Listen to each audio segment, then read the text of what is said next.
Bonjour à tous, bienvenue dans une nouvelle vidéo. Par avance, avant de commencer, je tenais à m'excuser parce que je ne suis pas sûre de la qualité audio de cette vidéo. Je suis rentrée en week-end chez mes parents en Normandie et évidemment j'ai oublié de prendre mon casque. J'ai tout pris pour faire le montage de cette vidéo, sauf mon casque audio avec mon micro. Donc je le fais avec mon téléphone, j'espère que ce sera pas trop dérangeant pour vous.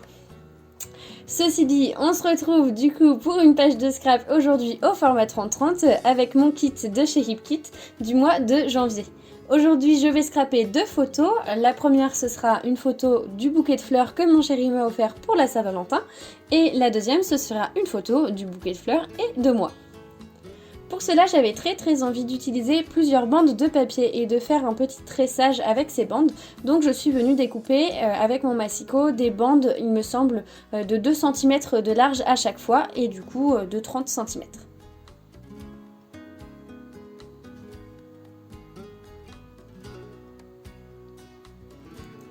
Pour que les couleurs ressortent mieux, j'ai utilisé un papier de fond blanc et comme mon massicot en ce moment est en train de rendre l'âme, il faudrait que je change la lame, mais j'aimerais bien racheter directement un nouveau massicot parce que je le trouve plus très bien.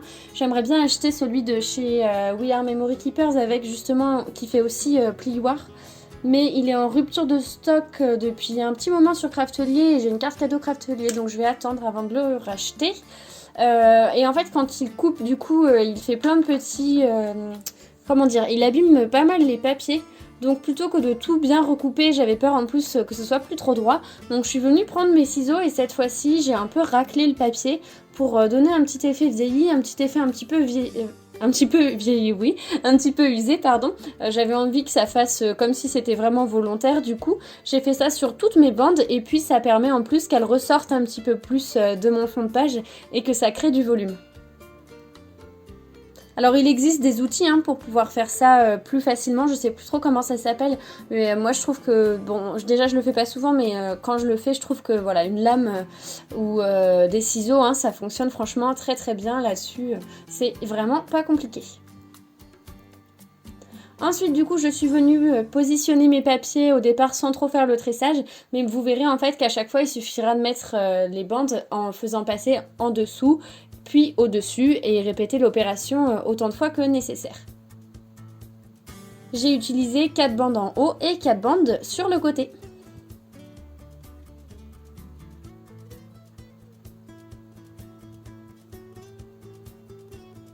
Donc là vous voyez, je suis en train de bien repositionner mon papier, donc en faisant bien passer à chaque fois au-dessus puis en dessous, et j'essaye d'alterner pour que à chaque fois du coup une bande sur deux ce soit au-dessus, une bande sur deux ce soit en dessous.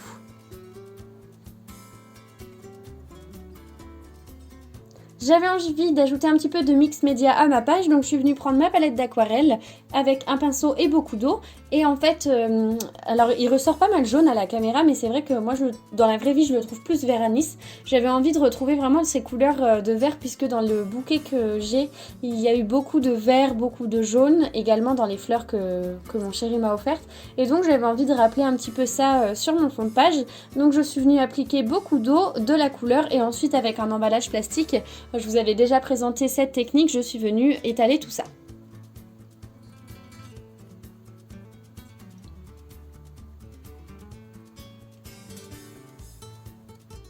Par la suite, j'ai utilisé cette fois-ci une peinture acrylique pour répéter l'opération mais avec une autre couleur.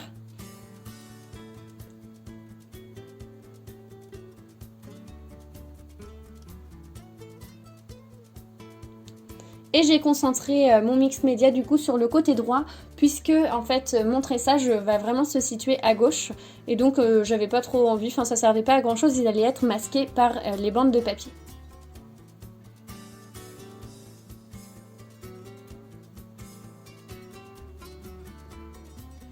Alors pour cette vidéo, il me semble que j'ai utilisé ma dernière, mon dernier fond de page blanc. Je suis preneuse pas d'astuces, hein, d'endroits où vous achetez vos cardstock blancs, puisque j'en trouve pas. J'aimerais bien acheter des cardstock vraiment blanc et pas blanc cassé, et j'aimerais pouvoir les acheter en grande quantité parce que je les utilise vraiment beaucoup. Donc si vous avez des endroits où vous les achetez ou quoi que ce soit, je suis vraiment preneuse de vos conseils. N'hésitez pas à me dire ça en commentaire parce que j'ai regardé sur plusieurs sites sans être forcément non plus très convaincue. Ensuite, j'ai collé avec du scotch repositionnable mon fond de page sur mon tapis de découpe, ce qui m'a permis de pouvoir bien le positionner et pouvoir positionner ensuite mes bandes de papier bien droites avec à chaque fois un espacement égal entre chaque. C'était hyper facile grâce à ce tapis de découpe. Après, si vous n'avez pas ça, avec une règle, une équerre et puis un petit marquage au crayon à papier, vous pouvez venir tous les 1 cm, comme moi je l'ai fait si vous le souhaitez, venir faire un petit repère pour savoir où mettre bien votre papier pour qu'il soit droit.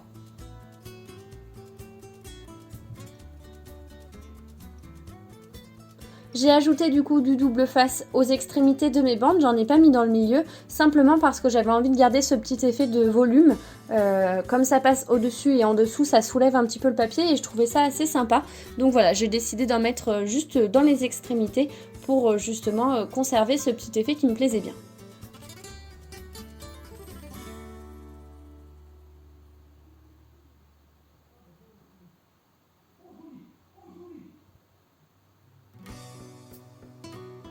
Je suis vraiment désolée si vous entendez les bruits extérieurs à cette vidéo, d'autant plus que je dois vous avouer, donc comme je vous ai dit, je suis chez mes parents et là je suis en train d'enregistrer ma voix off dans ma chambre, mais en bas, mes parents regardent le rugby et mon père étant fan, il ne peut contenir sa joie devant les actions de certains joueurs, donc si jamais vous l'entendez crier, c'est qu'il se passe quelque chose dans le match, probablement. J'espère que ça vous dérangera pas trop. Ensuite, j'ai sorti les die cuts du kit pour voir lesquels allaient me plaire et j'ai décidé que j'avais envie que mes photos ressortent un petit peu plus de mon fond de page. Donc pour ça, je suis venue sélectionner 2 papiers, un papier pour chaque photo du coup, et je suis venue les mater.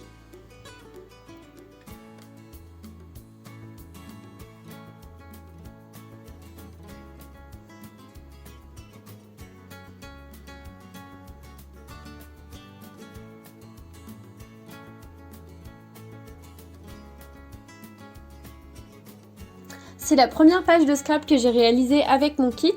J'ai déjà réalisé donc la décoration murale que je vous ai présentée en vidéo. Puis j'ai réalisé également une carte que je vous mettrai bientôt sur Instagram.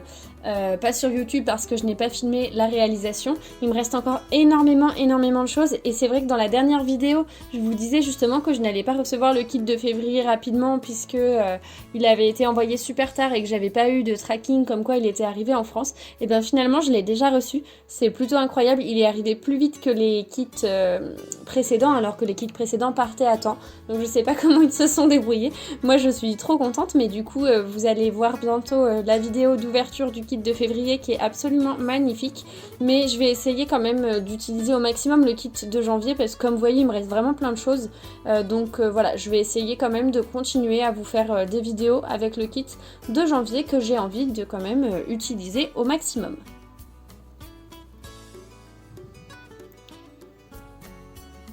Je suis venue du coup décorer ma page et j'ai fait exprès de laisser l'espace en haut à droite blanc puisque je vais ajouter mon titre par la suite en utilisant l'alphabet reçu du coup ce mois-ci avec le kit, et je vais écrire merci mon Valentin puisque ce bouquet de fleurs, comme je vous le disais, c'était mon cadeau de Saint-Valentin et j'ai eu la superbe surprise, mon chéri l'a fait livrer à l'appartement et il est arrivé le matin, ce qui fait que j'ai eu la chance de me réveiller avec un bouquet de fleurs dans le lit. Clairement, le petit conte de fées, c'était magique, donc j'avais très envie de prendre ces fleurs en photo et de laisser aussi un petit espace pour pouvoir écrire mon journaling pour plus tard me souvenir de ce beau moment.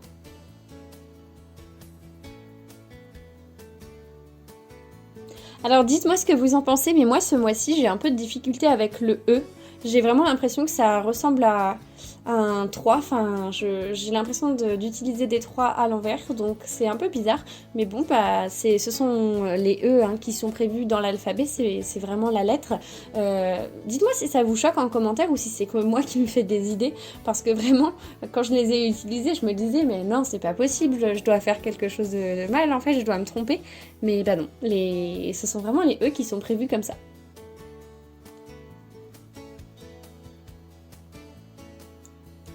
J'ai utilisé ce petit Puffy Stickers en forme de bouton et du coup ce qui est chouette c'est que certains boutons comme je vous avais présenté dans l'ouverture du kit ont des trous dans lesquels on peut passer en fait du fil ou autre, mais ce qui est chouette c'est que comme les trous ne sont pas évidés, on se retrouve avec des petits Puffy Stickers ronds qui pourraient tout à fait faire des enamel dots, donc plus tard je suis venue utiliser ça sur ma page également.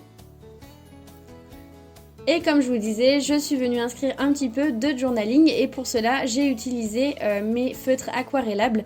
J'ai un côté, comme je vous disais à chaque fois, hein, un côté pinceau et un côté à pointe fine. Donc j'utilise la pointe fine et je suis venue sélectionner une couleur violette correspondant avec le titre de ma page. Donc cette page n'est pas hyper compliquée, hein. On a vraiment l'impression qu'il y a beaucoup de travail avec ces bandes. Au final, comme je vous ai montré, la technique est très facile et vous pouvez la décliner à l'infini avec n'importe quelle couleur, etc. C'est vraiment une touche hyper facile pour utiliser des papiers. Pourquoi pas utiliser des chutes de papier également. Donc surtout, n'hésitez pas, si vous avez jamais fait ça dans vos pages de scrap, à essayer. C'est hyper chouette. Également, si vous reproduisez comme d'habitude des petites créas inspirées de mes tutoriels et que vous avez un compte Instagram, n'hésitez pas à me mentionner dedans parce que je suis hyper contente à chaque fois de voir ce que vous faites avec mes tutos. En règle générale, je repartage en plus. Donc sur Instagram, c'est Peau de Pêche Scrap. Je vous mets tout dans la barre d'infos de toute façon, mais n'hésitez pas à m'y retrouver. Voilà le résultat du coup de ma page terminée, j'espère qu'elle vous plaît, que ça vous a inspiré, vous voyez les petits détails du coup de chaque petit élément. On se retrouve dans les commentaires si vous souhaitez discuter un petit peu, vous savez à quel point j'adore ça, j'adore vous lire et papoter avec vous. Et puis moi, comme d'habitude, je vous souhaite un bon week-end et je vous dis bon scrap à tous!